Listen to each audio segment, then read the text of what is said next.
आज ना मी मस्तपैकी आहे ना अशी वांगे बटाट्याची भाजी बनवली आहे। तर बघून घेऊया आपण ह्याला लागणारं साहित्य, बनवायची कृती। खूप सिंपल पद्धतीने मी तुम्हाला अगदी सोप्या पद्धतीने वांग बटाट्याची झणझणीत अशी ही भाजी बनवून दाखवलेली आहे। ही भाजी तुम्ही खूप कमी वेळामध्ये तयार करू शकता। भाजीला काही सुचलं नाही तर 2-4 वांगे घेऊन 1 बटाटा घेऊन अशी सुंदर भाजी बनवू शकता। तर मस्त टेस्टी अशी भाजी तयार होती। काहीही वाटण नाही करता, काही जास्त कुटाणा न करता अगदी सिंपल पद्धतीने। बघून घेऊया याला लागणारी साहित्य आणि बनवायची कृती। तर इकडे मी 2-4 वांगे ना कट करून घेतलेले आहेत। हे बघा, हे अशा चौकोन फोडी केल्यात। तुम्ही याच्या फोडी आवडीनुसार करू शकता, म्हणजे लांब वगैरे जशी आवडते तशी करू शकता। याच्यामध्ये मी 1 बटाटा सुद्धा बारीक कट करून टाकले। हे बघा, 1 बटाट्याच्या फोडी सुद्धा टाकलेल्या आहेत। वांग बटाटा म्हणजे सगळ्यांच्याच आवडीचा आहे, प्रश्नच नाही। तर वांग बटाटे मी थोड्याशा मिठाच्या पाण्यात ठेवले, म्हणजे काय होतं म्हणजे काळे पडत नाहीत। त्यानंतर इकडे मी 1 मोठा कांदा चिरून घेतलाय आणि 1 मोठं टमाटर बारीक चिरून घेतलंय। आपल्याला काही वाटण वगैरे करायचं नाही, अगदी सिंपल पद्धतीने बनवायची। आता हे सगळं जे मिठाचं पाणी ना, म्हणजे चिमटीभर मीठ टाकले, जास्त नाही, काढून घेतलेलं आहे आणि स्वच्छ धुवून घ्यायचं परत एकदा। आणि कढईमध्ये तेल तापत ठेवायचं। सुरुवातीला हवं तर तुम्ही जिरे टाकू शकता, पण मी जिरे वापरलेले नाही आहेत। आता एक कांदा टमाटर आपण जे बारीक कट केलं आहे त्याच्यामध्ये टाकून घ्यायचं आणि मस्तपैकी याला चांगलं परतून घ्या स्लो गॅसवर। आता स्लो गॅसवर याला चांगलं परतून घ्यायचं आणि जोपर्यंत याचा रंग चेंज होत नाही, जोपर्यंत याचा कच्चापणा पूर्णपणे नाहीसा होत नाही, तोपर्यंत याला फ्राय करा आणि गॅस स्लोच ठेवायचा। आणि ह्या स्टेजवर आपण थोडेसे मसाले टाकायचे। शेंगदाणे, लसूण आणि मिरचीचा इकडे मी कूट वापरते। मी थोड्या वेळापूर्वीच शिमला मिरचीची भाजी टाकली बघा, हाच कूट टाकून ती भाजी केलेली आहे। म्हणजे एक कूट करून ठेवताना तुम्ही शेंगदाणे, लसूण, मिरचीचा, तर वेगवेगळ्या प्रकारच्या तुम्ही भाजी बनवू शकता। हा कूटसुद्धा मी तुम्हाला करून दाखवते व्हिडिओमध्ये, एक बार तुम्ही नक्की बघा। त्याच्यामध्ये मी अगदी थोडासा अर्धा चमचा लाल मसाला टाकलाय, कारण कधी कधी काय होतं शेंगदाण्याचा कूट असतो ना, त्याच्यामध्ये लाल मिरची कमी जास्त होऊन जाते। त्यानंतर याच्यामध्ये हळद टाकलेले आहे, गरम मसाला टाकायचा, धना पावडर टाकायचं, हे बेसिक मसाले टाकायचे कूट टाकल्याच्या नंतर।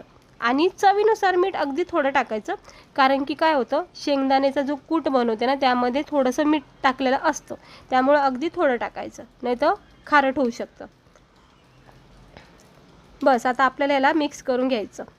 हे शेंगदाणा, लसूण आणि थोड्याशा मिरच्याचा कूट, म्हणजे लाल मिरची सुक्की असते बघा, त्या मिरचीचा कूट केला ना आणि पॅक करून ठेवायचं डब्यामध्ये। वेगवेगळ्या प्रकारच्या भाज्या तुम्ही झटकीपट बनवू शकता। मी तेच केलेलं आहे, बनवून ठेवलं आहे, त्यामुळे झटकीपट भाज्या बनल्या जातात। तर बघा किती सुंदर असा याला तेल सुटलेलं आहे। आणि त्या कूटमध्ये ना आपण विशेष म्हणजे लसूण टाकतो, त्यामुळं भाजीला अप्रतिम चव येते। आता हे चांगला मसाला परतून घ्यायचा, अगदी स्लो गॅस ठेवायचा। आणि मसाला परतून झाला की मग आपण याच्यामध्ये हे स्वच्छ धुवून घेतलेलं वांग बटाटे टाकायचे। अगदी ताजे वांगे भेटलेले आहेत, मग वांग बटाटे खायची इच्छा झाली तर अशी भाजी तुम्ही नक्की करून बघा। फक्त एक कूट जो मी सांगितला आहे शेंगदाणे लसूणचा तो करा आणि ते टाकून ही भाजी अशा पद्धतीने बनवा। हे बघा सगळं मिक्स केले, अगदी थोडंसं थेंबभर पाणी टाकायचं, अंदाजे अर्धा कप टाकायचं, कारण बटाटे कच्चे असतात ना त्यामुळे ते शिजले जातील। आणि याच्यावर ठेवायचं आहे झाकण आणि स्लो गॅस करायचं आहे, द्यायचे 2-3 मिनटं, लगेच होऊन जाते भाजी, काही वेळ लागत नाही। अधूनमधून जरा चेक करायचं, म्हणजे भाजी खाली चिटकली नाही जात। तर हे बघू शकता मस्तपैकी आपली ही भाजी शिजत आहे आणि शेंगदाणे लसूणचा एवढा मस्तपैकी सुगंध येतोय, खमंग दरवळतोय। तर बघू आपण जरा बटाटा शिजले का नाही, आलेलाच आहे, पूर्णपणे शिजलेलंच आहे। आता फक्त एकच वाफ देते आणि गॅस बंद करायचा, झटकेपट भाजी तयार होते, काहीच टेन्शन नाही। झाकण ठेवायचं, बस एक वाफ झाली की आपली ही भाजी झाली परफेक्ट। आता इकडे मी गॅस बंद करणार आहे, एकदा जरा मिक्स करून घेते। किती छान आणि सुंदर अशी आपली ही भाजी दिसत आहे, पाहू शकता किती सोपी केलेली आहे, काहीच आपण याच्यामध्ये साहित्य वगैरे वापरलं नाही। बटाटा छानपैकी शिजून निघलेला आहे। तर झाली आहे बघा आपली ही वांग बटाट्याची भाजी खाण्यासाठी तयार।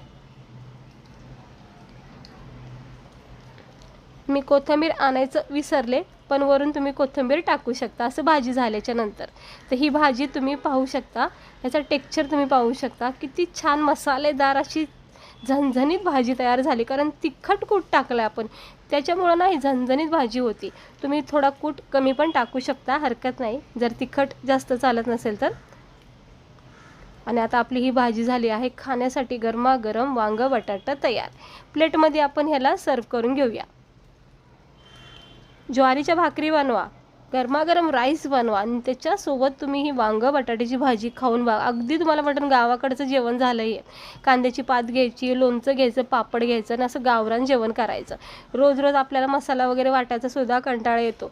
अशा वेळेस ना हे सिंपल भाजी आपल्याला खूप फायदेशीर ठरतात. अचानक कोणी येतं, पाहुणे वगैरे फ्रेंड्स वगैरे येतात, भाजी म्हणून काय करावं, तर अशी भाजीसुद्धा तुम्ही करू शकता. सोबत 2-4 पुऱ्या काढल्या तरी पुरी भाजी वांगं बटाट्याची होऊन जाईल तुमची. मस्त वाटतं, नक्की ट्राय करून बघा. खूप सोपी भाजी मी तुम्हाला दाखवत राहते, कमी वेळामध्ये होणाऱ्या भाज्या मी तुम्हाला दाखवते.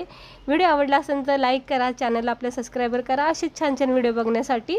बघा किती मस्त आपली ही वांगं बटाट्याची मसालेदार अशी झणझणीत भाजी दिसत आहे. पाहता क्षणी तोंडाला पाणी सुटले. गरमागरम कडक ज्वारीची भाकरी घ्यायची आणि त्याच्यासोबत याचा आस्वाद घ्या, किंवा पुरीसोबतसुद्धा तुम्ही याला खाऊ शकता.